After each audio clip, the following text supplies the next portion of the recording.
Okay, maganda topic natin.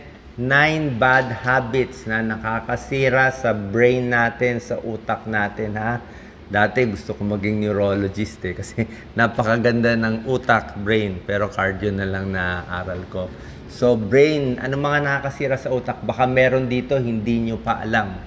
Number 1, yung mga mahilig magtalokbong, di ba? Nagkukumot tayo, lalo na yung mga bata, di ba? Hindi po maganda. Pag tayo ay nagtatalukbong, nagkukulang yung oxygen sa katawan natin. Okay? Oxygen, napakahalaga for brain function. Mas konting hangin, nahihinga natin, mas masama. So, pag nagtatalukbong, okay nga, medyo mas cozy, mas warm. Kaya lang, babagsak ang oxygen, tataas yung carbon dioxide.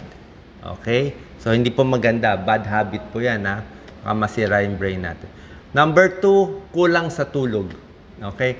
May mga taong kulang sa tulog, hindi po maganda. Kasi pag puyat tayo, mabagal ang pag-iisip, mahina ang memory, di ba? Pag puyat, nadadrowsy tayo, nadidepress. At may isang pag-aaral, lumiliit pa yung utak pag laging puyat. Okay? Habang natutulog, doon nare-relax yung brain, doon parang nalilinis ng utak natin yung mga masasamang bagay doon habang natutulog tayo. Okay? Number 3, hindi nagbe-breakfast. Kailangan talaga nagbe-breakfast. Pag hindi kayo nagbe-breakfast, pwedeng masira ang utak. Bakit? Babagsak ang blood sugar. Okay? Kulang ang nutrisyon, di ba? Yung mga hindi nagbe-breakfast, ayon sa pag-aaral, mas mababa grado sa school. Mahina rin magtrabaho, napapagalitan kasi nga inaantok diba? At may isang pag-aaral, may Japanese study, 80,000 subjects inaral nila. For 15 years, yung ibang grupo kumakain ng almusal. Yung isang grupo hindi kumakain ng almusal. Ayon sa result ng Japanese study, yung hindi kumakain ng almusal, mas nai-stroke at mas naha-high blood.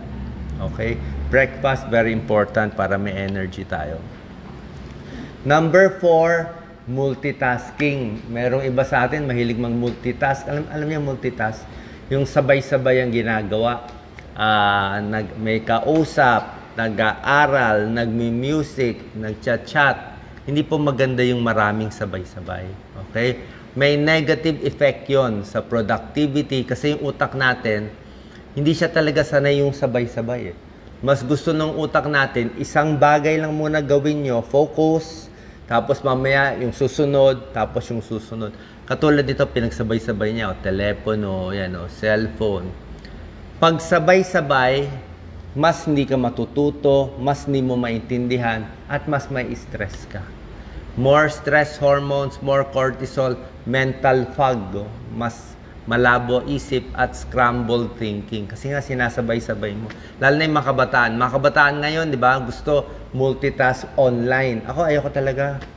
Pag may sinasabi nga si Doc Lisa sa akin, isa-isa lang, one by one. Gusto ko mabagal. I need 5 minutes focus sa isang problema para nakafocus ka. Pag na-solve mo, tapos. Hindi yung sabay-sabay, biglaan, yung kasi pag sabay-sabay gagawin mo, magagawa mo lahat, pero mababaw, mali-mali, parang knee-jerk lang Dapat focus sa isang bagay at malalim. Yun ang gusto ng utak natin. Ayaw niya yung sabay-sabay. Number 5, pag may sakit na, dapat pahinga. May iba pinipilit magtrabaho kahit may sakit, oo. Pero pag may sakit na, ano nangyayari? Reduce brain efficacy.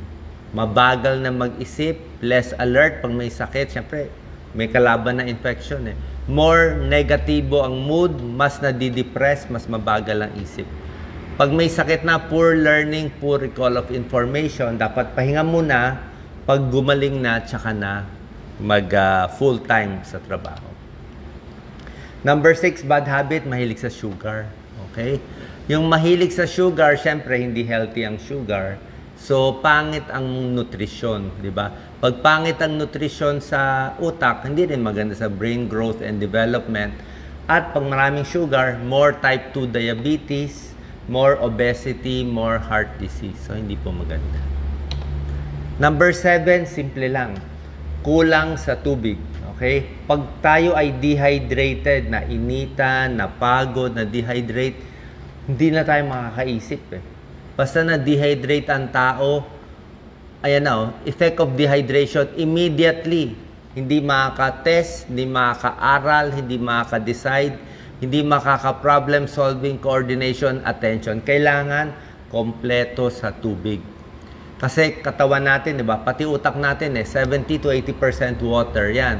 So pag kompleto tayo, hindi tayo dehydrated, mas focus, mas malinaw ang isip, mas creative.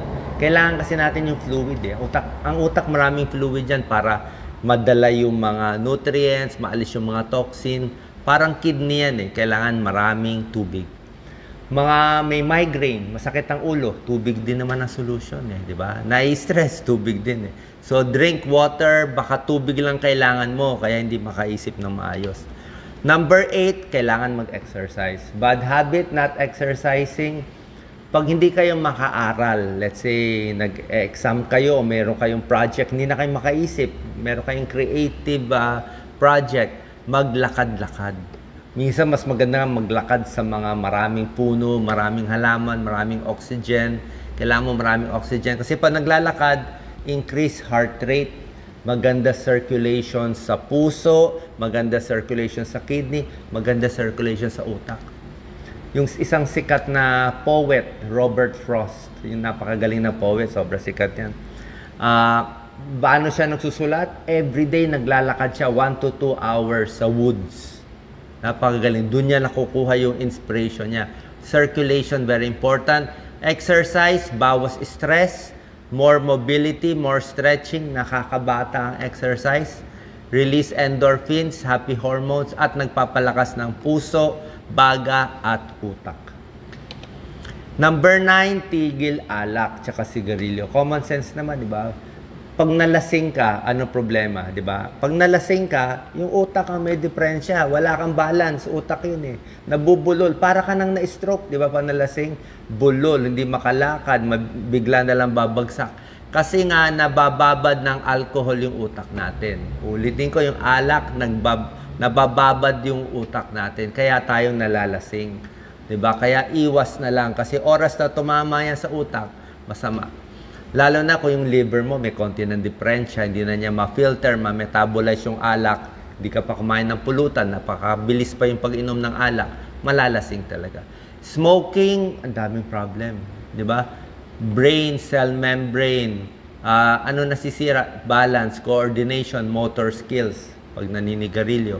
Pag naninigarilyo, sisira yung utak, stroke, dementia, ulyanin, Alzheimer's, meron pang multiple sclerosis na sisira. Okay? Finally, ito summary ng bad habits for the brain, good habits for the brain. Ito yung mga bad habit, sinabi ko sa inyo, kulang sa tulog, walang exercise, konting araw, maganda rin, very sugary foods, hindi maganda. Ang maganda yung exercise at bawas sugar. Maalat, hindi rin maganda, high blood, sigarilyo, alak, maganda maraming kausap. Maraming kausap, better. Kailangan lagi rin ginagamit yung utak. Crossword, sudoku, puzzle, laging very stressful, bad din for the brain. Tsaka yung sinabi ko nga, nagtatalokbong. Tsaka yung polluted environment, pollution, bad for the brain. Dagdag ko na rin yung masyadong maingay yung music. Meron na i-stress yun sa lakas ng music. Healthy foods for the brain, nuts, gulay, di ba? Mani, pampatalino, gulay, broccoli, cauliflower, sari-sari yan. Pwede po lahat. Basta wag lang yung matataba, makolesterol na nagbabara sa ugat natin. Manage stress, ito po, bawas alcohol, regular check-up finally. Kailangan regular ang check-up natin, high blood, diabetes, cholesterol para hindi magbara sa utak. Minsan nagbibigay ang doktor niya ng pampalabnaw ng dugo, yung mga aspirin, clopidogrel, pampalabnaw din yan, may tulong din sa utak. Merong omega-3 fatty acids, fish oil, may tulong din. And finally, wag mababagok. Yung mga bata, wag kayong magpapasuntok sa ulo. Wag magpapasuntok, wag magpapatakip dito, mawawala ng oxygen, magsusuot ng helmet. Wag tayo sa mga boxingero o mga karate. Kasi oras na nabagok yung utak, nagkakaroon ng brain concussion. Concussion, napupunit ang nerves. CT scan normal, MRI normal, pero napupunit. Kaya tingnan nyo yung mga boxer at iba talaga nabubugbog o yung mga wrestler, bulol na magsalita after a fight. Paano napupunit yung mga ugat nila sa utak. So, laging alagaan ng utak, follow these tips para laging matalino at healthy ang utak. Salamat po.